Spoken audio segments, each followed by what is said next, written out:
though. So if you were going to touch some of the current decks, maybe if they start implementing a little bit more of a list, or personally I'm not a fan of erratas, so I'd rather see a list of things maybe. Yeah, I agree. What do you think they do to aggro that would help balance it out? And then what do you think they do to like SS3 to also balance it out? Because I think if aggro's touched, SS3 is just top 32 out of 32. I agree. And I think if SS3 is hit by itself, aggro is just top 32 out of 32. Let's just talk about the two cards that for sure need to be touched, which is Chain Attack Trunks and Zeno. Okay? And I'm serious. Chain Attack Trunks should not be at 4, and Zeno definitely shouldn't be able to interact with. It's a 7-drop for crying out loud. I mean, we need more answers to barrier first, and then I agree with you. Yeah, I mean, definitely Chain Attack needs to get hit. I think you either have to. I mean, like you said, I prefer not an errata either. But if you have to errata it, make it only like a red card or a Saiyan, or even make Zeno 16k. Like make its evolution cost more. The fact that I can just maybe. it's just what, it's 2 reds, right? It's just 2 red energy. Yeah, and then we got the 1-drop that's broken that you evolve into it. Yeah. Exactly. Those cards shouldn't have been made either. So the Kava and turn three. If you're losing against a deck and you just need to reset the game, you just drop that. Yeah, and then evolve. That's the thing with Chain Attack Zeno. It's like it's not a comeback like people think it is. Reset. It is a comeback, but it's like a reset. So like it's actually a fat neg to your opponent rather than just like, okay, I need to inch back into this game. And Ryan, I actually disagree with you a little bit, just because I don't think Chain Zeno is the biggest problem. Like Logan said, I think we need it as like an answer to big boards of barrier. Because like if Chain Zeno wasn't a thing, the Rainbow SS3 deck would actually be insane. Because that board that thing sets up is actually ridiculous. And then with like the defense it plays with yellow and green, it's absolutely insane. But bro, it's easy. You just drop Demigra and you take all of their cards. Give me all your boys. But yeah, so, bro, that's so scary. It really is. But so yeah, to my thing, Chain Attack Zeno isn't as much of an issue, and I think obviously the best deck that facilitates Chain Zeno is SS3. So like could you just get to that curve faster? Like 99% of the time when I'm playing that deck, I hard cast Chain Attack. I don't evolve it. And you only evolve it when like you're going against aggro. And why can you hard cast it so well? Well, for one, SS3 gets you to that 2 energy, and then you don't tap out for it. So like I think I think I have a big brain here. I'm just gonna forecast that. I think I have a big brain. 5,000 IQ plays coming up right now. 5,000 IQ plays. We're totally ripping this from a Yu-Gi-Oh Twitch guy, by the way. So yeah, big brain here. In my perfect world, and I fear the fact that I'm completely just like overlooking something, but I'm gonna say it anyway.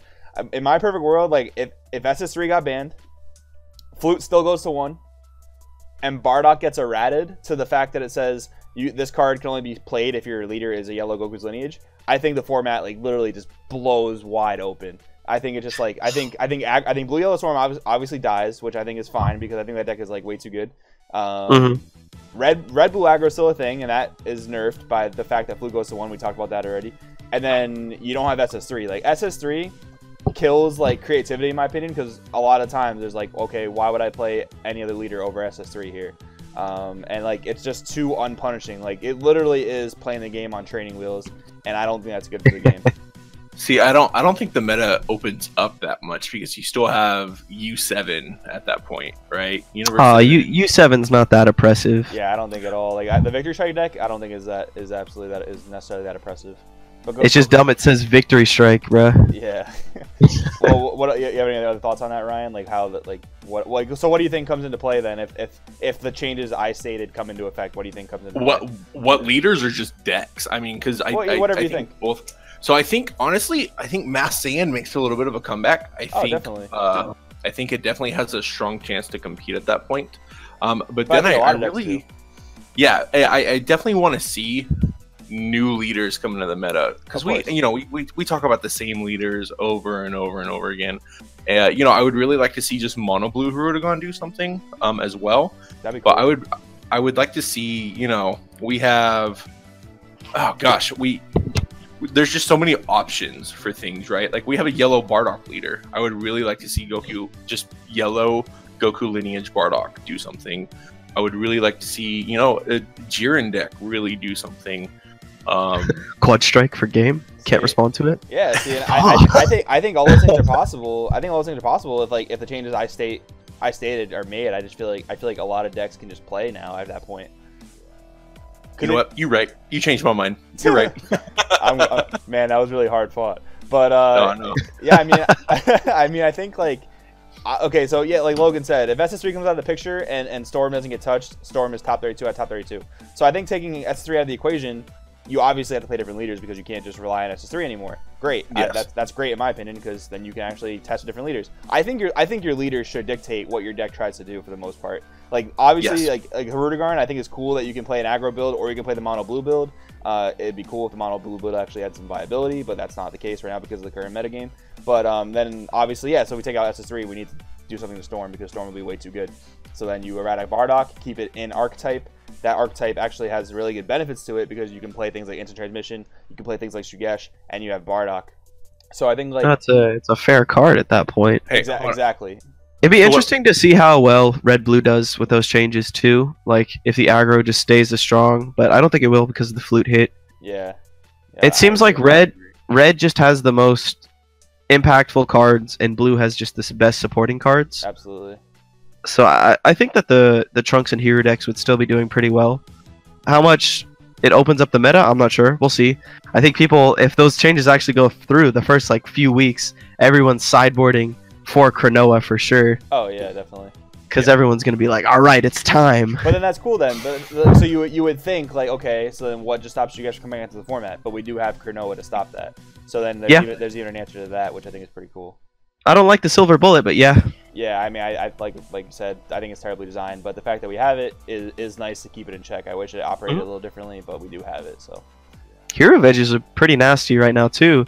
I've been hearing stuff about it, but I haven't seen like top lists from it. So I don't know if it's just getting bumped out on the bubble or like what's actually going on, you know? I mean, honestly, it's kind of frustrating that like top cut lists are kind of hard to come by right now. Absolutely. I thought I heard something about it top cutting some event recently, but I could be wrong. It's a new game. I mean, like in the Yu-Gi-Oh community, you know, like the day of what the top 8 is for like every regional that happened over the weekend. Yeah. Just because there's like such an interconnected community. I think that Dragon Ball gets to that point if it, keeps going. So what other cards are in the meta that could counter SS3 with an errata? So what errata do you think if SS3 didn't get banned and it got an errata? Okay. What errata do you think it would get? Everything that I can think of makes it either still too strong or still underpowered. Yeah. And like I think it's just a hard card to balance. It's really with the weird. ability that it has. Yeah, I mean, if you just make it all blue stuff, right? Like then you have the mono blue build. The mono blue build It just would dominates. still be insane. I don't think it would dominate because the mono blue build, in my opinion, is like a very reactive deck. So I think it's really good when like a certain deck is really good, like when an aggro deck is really good. I mean, Yeah. it has bomb cards like Dragon Fist and like Beerus, but those aren't necessarily the most devastating bomb cards in my opinion. It's just so hard to play through a Vegito with defense, man. It really like, is. It really is. and if no other deck has access to 9 energy a turn on turn 5, Yeah. then it's a rough battle. Absolutely. I mean, there's that errata. I've heard people say Awaken at 2, which is interesting, I guess. And then I read one that was like, oh man, it was actually a kitchen table meta guy. You don't get to awaken. The front side is it. No, he was like 10k whole game. It was. Well, like, do you change how much energy it taps at the end of the turn? I think that's definitely one of the things that you can change. Yeah.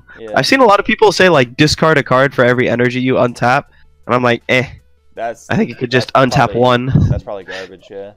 Yeah. Untap. I think that's Maybe if it was 2 and it was like untap a blue in any color, that might be kind of cool. But at the same time, everyone's playing blue right now, anyways, because the aggressive decks are playing Flute and Unyielding, and defensive, but every blue deck is playing Bean. It's like basically how I quantify when looking through lists what's a blue deck. I'm like, does it have Bean in it? Oh yeah, it's a blue list.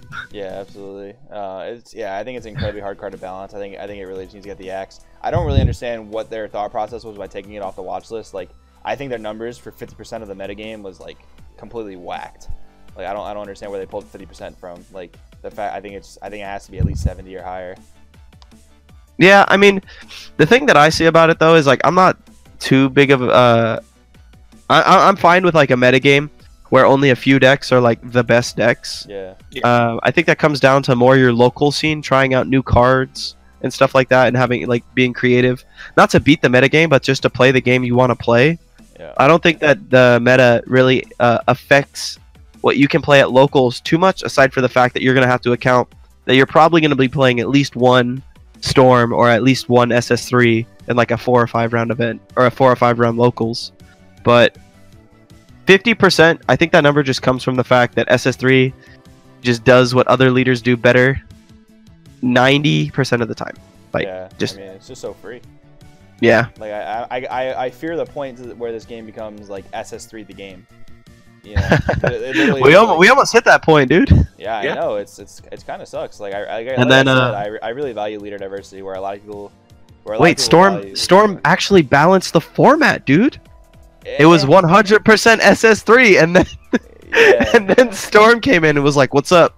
You can play one other deck." Yeah, I know. It's like you can play aggressive or you can play counter offensive, so it's weird. And it's like, yeah, I mean, like I said before, like I really value leader diversity, and a lot of people will say like, oh, I don't care about the leader as long as like the decks are different, and like, yeah, there is that to an extent, but at the same time, like what's making top cut? You don't really see. You see like maybe one mono blue, one blue green sneak in, and then it's yellow blue SS3 or blue red SS3, and then it's Storm. Mono Blue's been doing pretty well, Yeah, I mean, or they did at St. Louis. yeah, I mean they'll sneak Yeah. in. What do they get? Like 3-4 top cuts? I think it was it was like 3 or 4 spots, Yeah, and I think it was they had one in top. Was it top 4 or top 8? They had at least one in top 8. Top 8. Yeah. Yeah, I mean, it's like I said, it's not bad, but at the same time, it's like I don't think there's as much deck diversity as people are kind of leading on. No, it's like blue, red, and yellow. Like we had a Yeah. diagram of it up on our channel. Yeah, absolutely. So, I mean, I would like those changes to be made. I do think there'd be a lot of space for creativity if those things were to happen. And it's like the thing with those Storm decks, like there's not like. I don't, in my opinion, like this is really arguable, but there's like not one broken card. There's just like combination of really, really good cards. Oh, absolutely. It's like Unyielding's really good, but like it wasn't broken in Vegeta, and then it's like Goten's really good, a really good card, but like the fact that you can spam them is the fact that makes it insane. So it's like, you know, there's a lot of, it's just too much synergy. Well, I think with Unyielding Trunks, every format that we've had prior, granted Mecha was very rush oriented as well, but every format we've had prior has not been this, okay, I'm gonna kill you first turn no matter what you do, and Unyielding really thrives in that kind of format because Oh, of course, it lets you play on a lower curve. Exactly. So Unyielding was never an issue now, before then. It is now. So do you think we hit Unyielding as well? Because we talked about a ban list. Do we? No. I don't think so. I think if you hit Unyielding, I don't think aggro decks can play the game. Yeah. I still want to keep aggro as a strategy. I just don't want it to be so overwhelming. Yeah, they just keep printing aggro cards that are just honestly too good. Yeah, and I don't even think they meant for that. Like, I don't see how... Like, I can see how they would oversight Bardock being an aggro card. Like, it's just like... Yeah, it's absolutely. weird. And it's like... And if people are... If this is a true statement that people are saying that, like, they only test within sets, well, then that's just, like, a huge issue. Like, they need to really test the entire card pool. Oh, like that Bardock list we got when set 3 dropped? Like, here's the counter. Oh, my goodness. And it's that's like... insane, And the dude. Cell Chain list that wasn't playing, like, all of Cell Chain, and you're just like, what is this? Man, Have they it's- not seen Mecha Apes? Have they not seen Mecha Veggies, dude? Like... Man, it's like coming from Konami, like, just quick oversight for people that don't know about Yu-Gi-Oh! Like, Konami does not communicate with the community whatsoever in any capacity, and I really don't like that. I really like how Bandai communicates with us often, but sometimes they literally just put their foot in their mouth. Like, it's really bad sometimes. I really appreciate how they reach out to us and they talk to us about what's going on in the community, but like sometimes, like when they release those set 3 lists, it was just like, okay, what game are you guys playing over there? The one Hey, time. I will about say, Hey, the freedom. Yu-Gi-Oh! R&D team knows what they're doing, dude. Yeah, they do. Like, they Seasoned definitely veterans. do. Seasoned veterans. Absolutely. Like with the striker deck that came out, dude. Like playing it, the synergy and the cards are like this was all intentional. There's no way that this wasn't. Like they Oh, knew yeah. exactly what they were doing. But see, Oh, what they do is like, But it's a more experienced dev team, you know. it is. But what they do is they basically do like indirect set rotation, right? So like they release the next broken deck, and then they have the ban list, so they hit the previously broken deck. No, they have a ban list. Yeah, they do. If they had set rotation, power creep wouldn't have been as bad.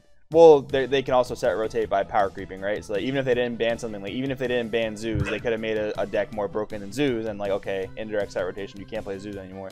But like, I guess so. I just don't want this, but they do that to an extent. But they mostly ban stuff. But then they also just release more broken decks. Dragon Ball does a lot better of a job of power creeping things and making things stronger. So I think something in like with Dragon Ball, I don't know if we introduce a ban list, but I definitely think we have to introduce a rotation, because cards like Sensu Bean carrying over without things being reprinted for a long time, you know, is a problem in the long run. So yeah, I mean, and that's still early on, so I think they'll eventually get to reprints like that. I mean, I personally I came from Yu-Gi-Oh, so I don't really care for set rotation. It just seems really weird to me. But I mean, I think like I don't want this to become the game where it's like Yu-Gi-Oh in the sense where like, okay, here's the broken deck of the format, play this for 6 months, and then we're just gonna get it the heck out of here, and then we're just gonna add another crazy deck. Like, I really want this game to be like the fact where you can theorycraft something solid and it can do well. yeah. Yeah, I mean, I think that what's going on with this game especially is that sets 1 and 2, they were super slow. I mean, no, they were super slow. I'm standing by that statement. Yeah, People were stalling super hard. Yeah, stalling you know? was a legit way to win, and in this format, stalling is not going to get you anywhere. No. So I think what's happening is because this is a new card game with a relatively new R&D team. I think that what's happening is the pendulum is swinging back and forth. You know, like they're trying to make steps to curb aggro and swing back towards what the players want, which was like what people got into this game for. It was a lot slower game. And I don't think we should return to as slow as it was before, because we were playing like 12 turn games sometimes. Yeah. It was pretty crazy. Yeah. But finding that nice middle ground where players are going to be happy with the speed of the game, but also be happy with the deck options, and I think that it's going to slowly shift back and forth. I'm really hoping that this new block of cards is a lot more geared towards defensive play for a while to swing that style of play back. And then hopefully, it might swing it too far, and then we'll get some aggro cards, swing it back and forth, until the game balances out at a nice spot that players actually like. And we're going to see formats where, faster decks are better, slower decks are better. I think we're just along for the ride for now, because we're only at the 1 year mark. I agree with you, but yo, big brain Bandai here. Oh right? My god. Big brain Bandai. We know what you guys want. We know you guys want more interactive cards. We know you guys want more like cards like Bloodlust, for example. But here's this completely here's this completely different thing. Yo, those are probably the desire cards though, bro. We don't even know what they do yet. I don't think so. I think the desire cards are gonna be extra cards. No, because they said like they're cards with that you can pay their cost with like your leader or something. Huh? It's weird. It's weird. Well, like I thought it wouldn't make sense in my opinion to put those on extra cards, because like why would you have an additional cost on an extra card that doesn't stick around unless it's a field spell? So I figured they're just balanced. No. They were explaining how I think it was you're able to use a card's cost effect in hand.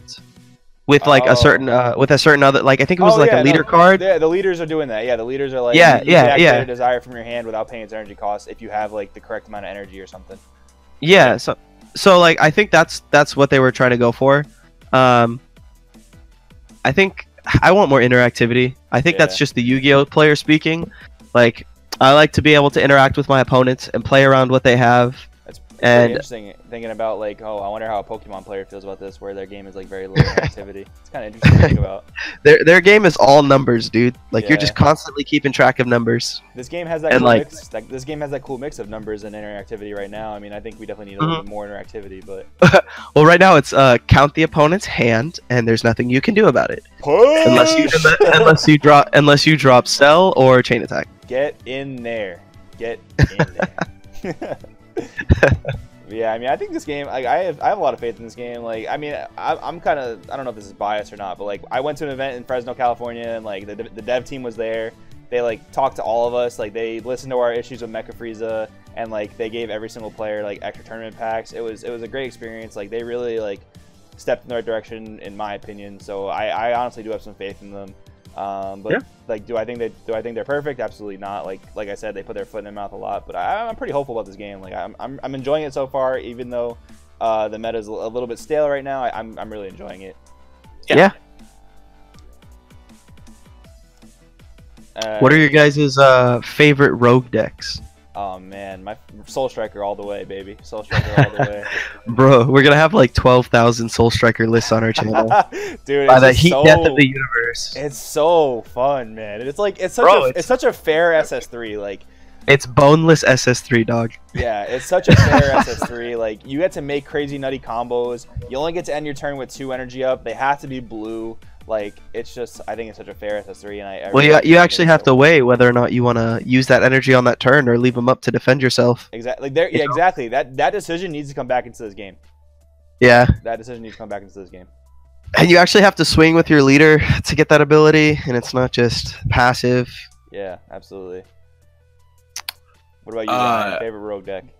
Favorite rogue deck? Honestly, I played it for a little while. I know it annoyed you for a little bit there in set 3 in the beginning. I love Broly. Honestly, the Broly is Hand is a- control, is a- bruh. He is a spice. Broly's okay. But see, it's, Just oh, Dude, I hear me played out Cell here. Chain for like a month, dude. oh my Just god. hear me out here. All Yeah, right. go ahead. Broly's ring, okay, is Good card. dumb. It's so annoying you can't take it off the field, bruh. Yeah, What are we needs to getting be- a field destruction card? We But need it has- MSC.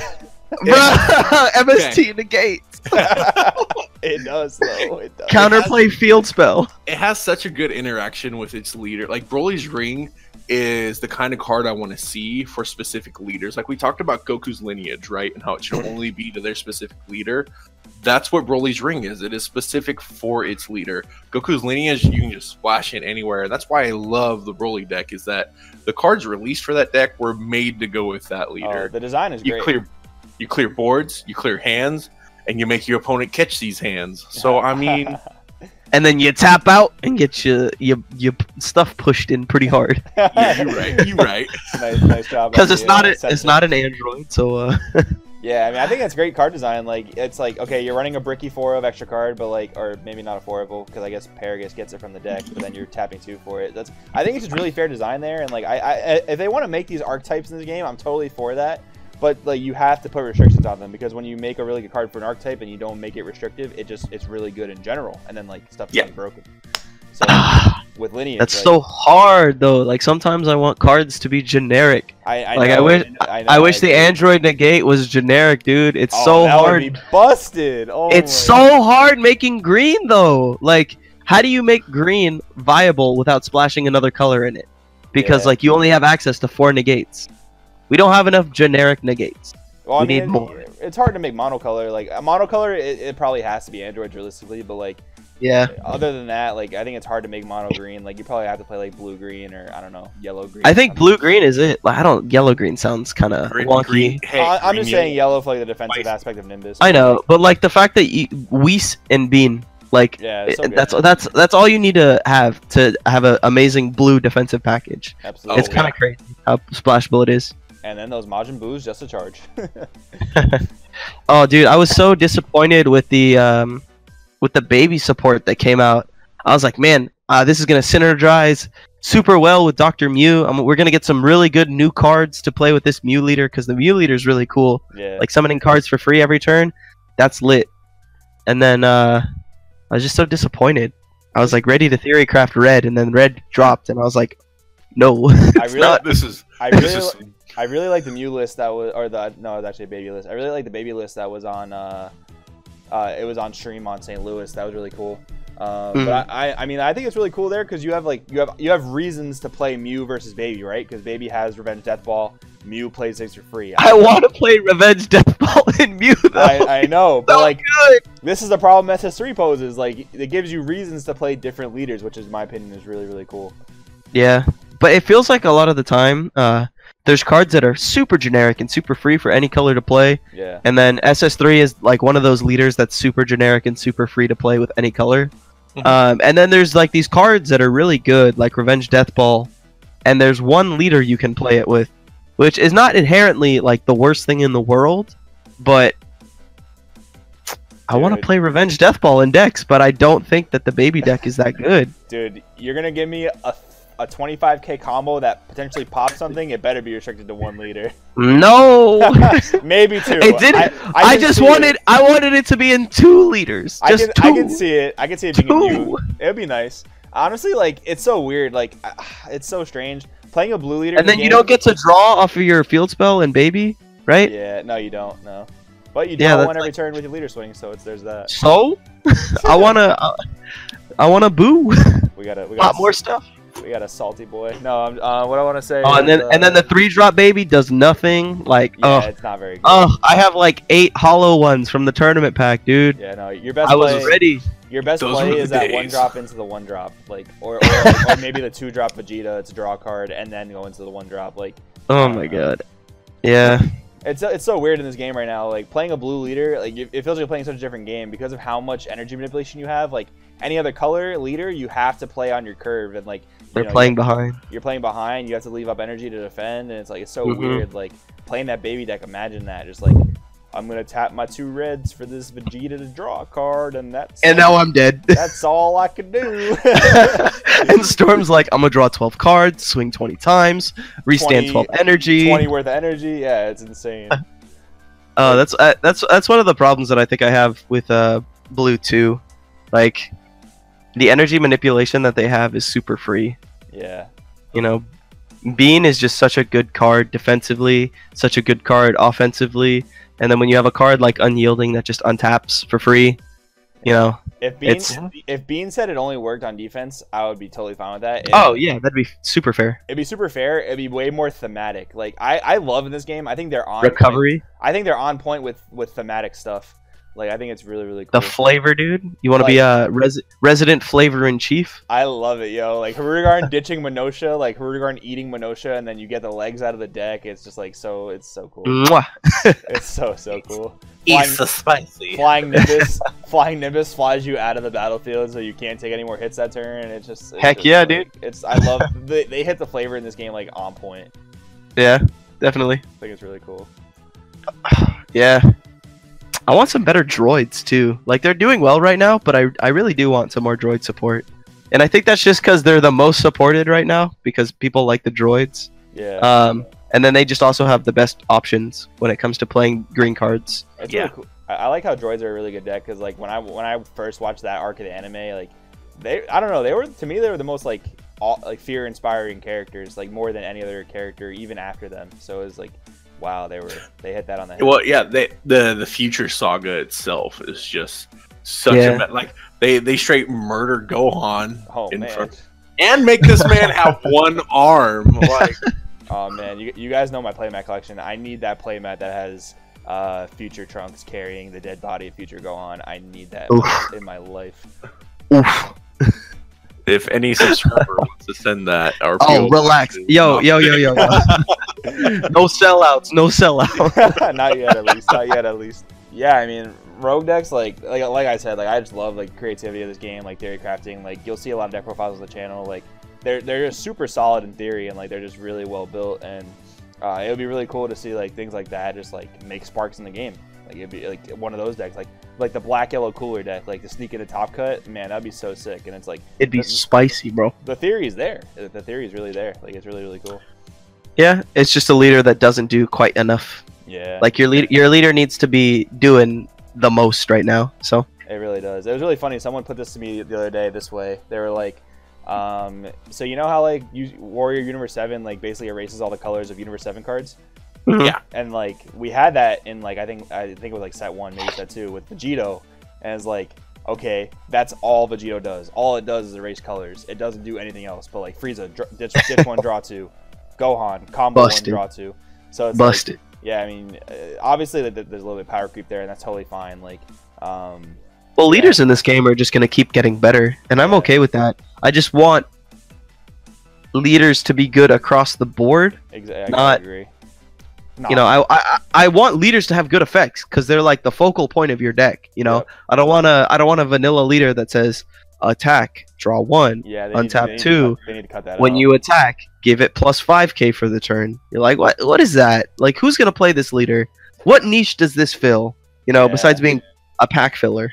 Yeah, they got to ditch the attack leader, draw 1, and I mean we've only seen 2 leaders from set 5, but with But this then whole- when they do something else, it's broken. It's attack leader, discard 1, draw 2. You're like, whoa, that's busted stuff. it's really Yeah. it's just really good. It's so consistent, and like consistency just trumps power. Yeah. Yo, tell me why this dependable Mom Bulma. I pulled this card out in front of me. Why is this a Bulma GT? Because- What did they think was so broken about it that I mean, there's the flavor. they said Kid Goku can't search this card. Yo, flavor, dog, flavor. I like it. Yo, but the Kid Goku in GT turns back into a kid. That's a stretch. That's a stretch. It's No, I wanna different play. child. I wanna play Red Yellow Bombs, dude. I wanna build a list. Yeah, I dude, thought that was gonna be the juiciest list, and then I read this Bulma over again, and I was like, "Oh man!" See, that's definitely my second favorite leader. Like you guys remember me playing that leader. Like I just the tapping down like is so OP. Oh, that's like sit down, boy. it's such a good effect. Oh, it's so good. Yeah. And then you untap your explosive spirit. Heck That yeah. way, your opponent can never kill it because it has barrier. And then you sit there for 4 turns, like, block this, please. I don't care about this damage going through. I need you to get this thing off the board so I can push the game. You just keep tapping down my freaking cards and killing them. Oh, And then you Shigesh into another explosive. And it's just like, that was a fun format. Did we ban Mecha from the shop at that point? No. That was I after, think- or was that just after the errata?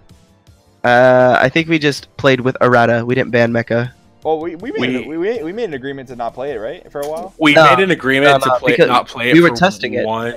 It was like 1 week, and then we were like, "Wait a second." Oh, Yeah, we were like, yeah. oh, we need a test for SJ. Yeah, we need to play good decks for this regional. Yeah. It's so No, fun, and then we played with errata like immediately afterwards. So we played with errata for Oh, the right, month that before is it what we came out. did. Yeah, that is what we did. Are we sellouts And are we sellouts for talking about this stuff and then just playing the best decks at events? Does that make us No. sellouts? Okay, good. No. I just wanted to make sure. What are you talking about? You took blue green Soul Striker to an event with like you psyched up Go Tanks. Oh my word! No! I didn't. Oh, wait, no, play- you cut it. You cut it. Yeah, I didn't play psyched up. Honestly, I think my psyched up list would have been better than the list I took. Like, oh my God. I was looking at it. I'm like, man, what are you trying to do here? my understanding. Well, the Boston list or the list before that. The Boston list. Oh, my understanding of the format was actually The one before that at least had some flavor. my understanding of the format before that was just wrong. was absolutely wrong. Like I talked about it in that video. Like it's literally just a card advantage format, like completely, and objection was just so neg. Like I actually had a good. Oh, you played objection. Oh God. Yeah, I played objection because I was playing the 5-drop Go Tanks. I wanted to just. It's kind of like the thought process behind the U7 deck we have on the channel, the U7 Freeze deck we have on the channel right now. It's kind of that thought process, but I'm not playing Nimbus, so I don't have that kind of stall in the deck. And like, You also don't play a leader that draws insane amount of cards every turn. exactly. The card advantage game was just there, and like a Hurdigarn rush, and this was before Storm was out. So blue red Hurdigarn, I had a fine matchup because they had to constantly give me cards for them to do things. Trunks though, I played against 2 Trunks that tournament. Completely They blown just out. overwhelmed you. Completely blew me out of the water. It was just insane. Yeah. That's when you were like, oh, dude, you see full power energy, you win the match. Easy, dude. Oh, Swift 2-0s. My use of that was actually also garbage because like I bet. yeah, it was like okay, full power the first 1-drop. They can't flute it back. That Flossie was just terrible. Like you have to save him for the late game. And then you neg hella hard. Yeah. And they just play another one. No, like honestly, if I had my mindset now playing that deck, like I think I would do a lot better. And like I think you would. I think you would have played a different deck. I have no regret taking Soul Striker, but I definitely wouldn't have played Objection. I would have played 4 Flute and like better cards. Were you playing Whis in that list? I was. Whis indeed? I think I had main deck 4 FPE and then side deck Whis, and literally Whis came in every time. Like that was before people were like, okay, we need to main deck 7 negates if we want to play a slower. Oh deck. yeah. That's right. So yeah, they were in the sideboard. They came That in was every right at single the game. beginning of the format. Yeah, that was literally like a week after set 4 came out. I think something like that. Dang, dude. Good time. The spice. Dude, I swear one misplay literally threw my whole tournament off. Oh my god, that deck had an insane SS3 Monkey matchup. Like you literally, it was just so good for you. They couldn't deal with your stuff once you established. No, they couldn't deal with my stuff. Like Piccolo pops their board apart. Every single beater I have like threatens an ape. It's like but it was insane. But one SS3 misplay. red blue. Oh man, one. Do you play any of that with like chain attacks and stuff? Soul Striker red blue? No. SS3. You play? Oh, Did you play against any decks that just chain attacked you constantly? Not that I really remember. I played against like 2 Hurdigarns, 2 Trunks. It